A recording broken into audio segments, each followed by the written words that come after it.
This is the Viofo A329 versus the A139 Pro. We start out with the Kia EV9, and you can see that the A329 picks up the license plate clearer than the A139 Pro.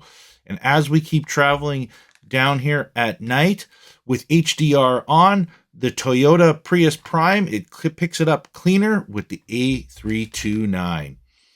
And now we're going to be moving to the British Columbia green colored plate, which you've probably seen in the A229 Pro video, which is one of the hardest plates to pick up. And as you can see, the A329 wins this easily. The A139 Pro, no chance at all. And as we keep going, we're going to come up to the Subaru driving at about 60 or 70 kilometers an hour.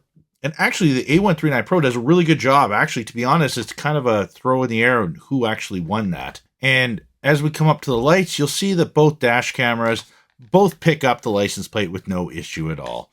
And with the Mercedes speeding by at about 100 kilometers an hour, the A139 Pro just kind of gets it, but not 100%. Hope you enjoyed this quick snapshot of nighttime performance.